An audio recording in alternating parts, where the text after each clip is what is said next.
أعوذ بالله من الشيطان الرجيم. بسم الله الرحمن الرحيم. ويوم يحشرهم جميعا ثم يقول للملائكة أهؤلاء إياكم كانوا يعبدون قالوا سبحانك أنت ولينا من دونهم بل كانوا يعبدون الجن أكثرهم بهم مؤمنون فاليوم لا يملك بعضكم لبعض نفعا ولا ضرا ونقول للذين ظلموا ذوقوا عذاب النار التي كنتم بها تكذبون صدق اللہ العظیم. 3 آیتیں آپ کے سامنے سورہ سبا کی تلاوت ہوئی ہے. آیت نمبر 40، 41 اور 42. اللہ جل جلالہ یہ فرماتے ہیں کہ اور وہ دن نہ بھولو جب اللہ جل جلالہ سب کو جمع کریں گے اور پھر فرشتوں سے فرمائیں گے کہ کیا یہ لوگ واقعی تمہاری عبادت کرتے تھے؟ تو وہ فرشتے کہیں گے کہ ہم تو آپ کی ذات کی پاکی بیان کرتے ہیں، ہمارا تعلق تو آپ سے ہے، ان لوگوں سے نہیں ہے. دراصل یہ تو جنات کی عبادت کرتے تھے، ان میں سے اکثر انہی کے معتقد تھے. لہٰذا آج تم میں سے کوئی نہ کسی کو فائدہ پہنچانے کا اختیار رکھتا ہے نہ نقصان کا. اور جن لوگوں نے ظلم کی روش اختیار کی ہے، مشرک ہیں، کافر ہیں، ان سے ہم کہیں گے کہ اس آگ کا مزہ چکھو جس کا تم دنیا میں انکار کرتے تھے. یہ ان آیات کا لفظی ترجمہ ہے اور بالکل بین ہی اسی طرح کی آیت 18ویں پارے کے آخری صفحے پہ گزری ہے، تھوڑی سی تبدیلی کے ساتھ. اور بالکل اسی طرح کی آیت 11ویں پارے میں بھی گزری ہے.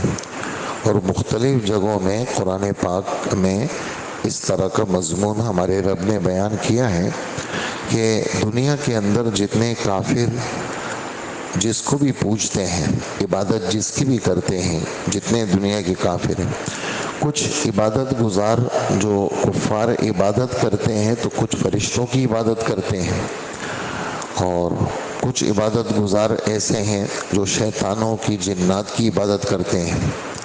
تو قرآن پاک کے اندر ابھی آپ نے سنی یہ 17واں پارہ تھا، سورہ انبیاء کا آخری رکوع تھا 17ویں پارے میں. اس میں قرآن پاک نے یعنی ایک دفعہ یہ آیت مکہ مکرمہ میں نازل ہوئی جو میں ابھی آپ کو بتانے لگا ہوں. وہ آیت ابھی آپ نے سن لی نماز میں کہ یہ والی آیت جب نازل ہوئی کہ انکم وما تعبدون من دون اللہ حسب جہنم، کہ اے کافروں تم اور جن جن کی تم عبادت کرتے ہو وہ دوزخ کا ایندھن ہے، تو سب دوزخ میں جاؤ گے اور کوئی بھی دوزخ سے بچے گا نہیں. اور اگر اے کافروں یہ تمہارے جو معبود ہیں اگر یہ واقعی میں خدا ہوتے تو خدا تو دوزخ میں نہیں جاتا، تو تمہارے یہ خدا دوزخ میں کیوں گئے؟ اور تم پتہ چلا کہ یہ معبود نہیں تھے جبھی تو دوزخ میں جائیں، اور وہاں ان کی چیخ و پکار ایسی ہوگی کہ کچھ سجھائی نہیں دے گا، ان کو کچھ سنیں گے نہیں. اس پر یہ جب آیت نازل ہوئی تو کافر ایسے بھی تو نہیں تھے کہ بالکل پاگل تھے. تو ان میں سے ابن زبعرہ نامی ایک کافر کہنے لگا کہ میں ایک ایسی بات کروں گا جس سے یہ مسلمان لاجواب ہو جائیں گے.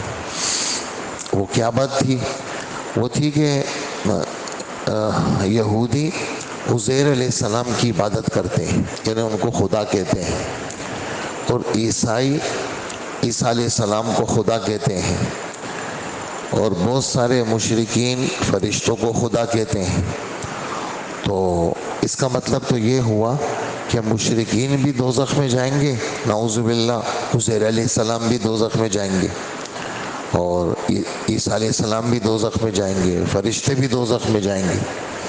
اس پر پھر یہ جو ٹکڑا تھا ابھی میں نے پڑھا آپ کے سامنے، اس کے ساتھ دوسرا ٹکڑا ہمارے رب نے نازل کیا۔ اصل میں قرآن پاک جس دور میں اترا ہے، اس دور میں، آج کے دور میں بھی اور اس دور میں بھی، ایک بہت بڑی سمجھدار لوگوں کے لیے بہت بڑا امتحان تھا کہ یہ تابعداری اختیار کرتے ہیں یا اپنی سمجھ پہ چلتے ہیں۔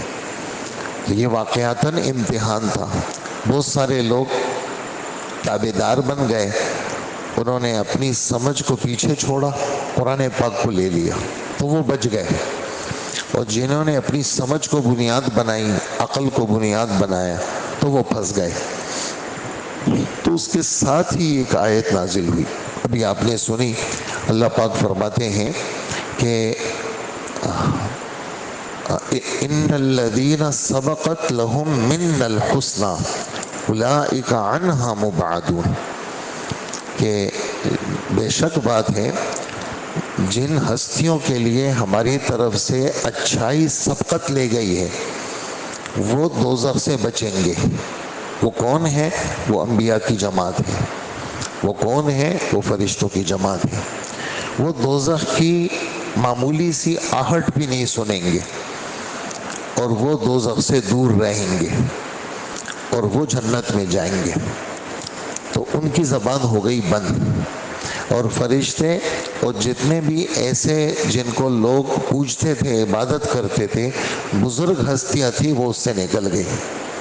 تو کل قیامت کے دن اللہ پاک سب کو جمع کریں گے، پھر فرشتوں کو اللہ پاک خطاب کر کے کہیں گے، اے فرشتوں ذرا یہ تو بتاؤ، یہ جتنے بھی کافر تھے تم لوگوں نے کہا تھا ان کو کہ ہمیں خدا بنا دو، اور یہ تمہاری عبادت کرتے تھے۔ تو اب فرشتوں سے اللہ کیوں پوچھیں گے؟ اس کا جواب مفسرین نے دیا ہے کہ اس لیے پوچھیں گے کہ کافروں کو لاجواب کرنے کے لیے پوچھیں گے، کافروں کو لاجواب کرنا۔ جیسے کہ 7ویں پارے میں ایک آیت گزری ہے کہ اللہ پاک عیسیٰ علیہ السلام سے پوچھیں گے کہ اے عیسیٰ، تم نے یہ کہا تھا لوگوں کو کہ مجھے خدا بناؤ، میری ماں کو خدا بناؤ۔ یہ 7ویں پارے کی آیت ہے۔ یا عیسیٰ ابن مریم انت قلت للناس اتخذونی و امی الہین من دون اللہ، تم نے کہا، حالانکہ اللہ کو تو پتہ تھا عیسیٰ علیہ السلام کیسے دعوت دے سکتے ہیں کہ مجھے خدا بناؤ۔ تو یہ ان کافروں کو لاجواب کرنے کے لیے پوچھیں گے۔ تو عیسیٰ علیہ السلام فوراً کہیں گے سبحانک، اللہ آپ کی ذات پاک ہے، میں تو وہی بات کرتا تھا جو آپ نے کہی تھی، اور آپ نے کیا کہا تھا؟ لا الہ الا اللہ۔ میں نے تو کچھ نہیں کہا، ما قلت لہم الا ما امرتنی، میں نے کچھ نہیں کہا مگر وہ جو آپ نے مجھے حکم دیا۔ ایسے ہی فرشتوں سے کہیں گے اچھا تمہاری عبادت کرتے تھے؟ تو فرشتے کہیں گے کہ اللہ آپ کی ذات ہر عیب سے پاک ہے، ہمارا تو آپ سے تعلق ہے، ہمارا ان سے تعلق نہیں ہے۔ یہ تو شیطانوں کی عبادت کرتے تھے، اصل میں شیطان ان کو سجا سجا کے چیزیں بتاتے تھے، اور اکثر یہ جنات کے معتقد تھے۔ کیسے معتقد تھے؟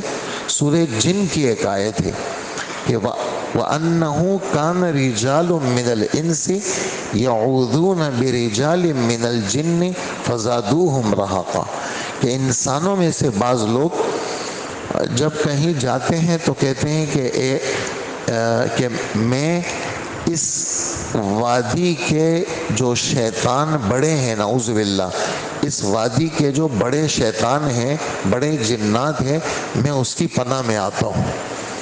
تو اس طرح کی حرکتوں سے جنات کا دماغ کیا ہو گیا تھا؟ اور بگڑ گیا تھا۔ فزادوہم رہقا۔ تو اکثر یہ لوگ شیطانوں کی عبادت کرتے تھے کہ اے اللہ یہ ہماری عبادت نہیں کرتے تھے۔ تو اللہ جل جلالہ فرمائیں گے قیامت کے دن، آج کا دن ایسا ہے، نہ دنیا میں ان غیروں نے ان کو نفع دیا نہ نقصان سے بچایا، اور آج کے دن بھی یہ نہ نفع دیں گے نہ نقصان سے بچا سکیں گے۔ اور ان کافروں کو ہم قیامت کے دن یہ اعلان کریں گے کہ جس تم آگ کو جھٹلاتے تھے، آج اس آگ کا تم مزہ چکھو۔ تو یہ والا جو مضمون ابھی آپ حضرات نے سنا، یہ والا مضمون یعنی مختلف جگہوں پہ قرآن پاک کے اندر گزر بھی چکا ہے، آگے بھی یہ مضمون آئے گا کہ قیامت کے دن اس طرح کا سوال جواب ہوگا اور ایسے کافروں کو اللہ پاک لاجواب کریں گے اور ان کے لیے دوزخ کا فیصلہ ہوگا۔ یہ تھا ان آیات کا خلاصہ۔ اللہ پاک ہمیں عمل کی توفیق عطا فرمائے۔ الحمدللہ رب العالمین۔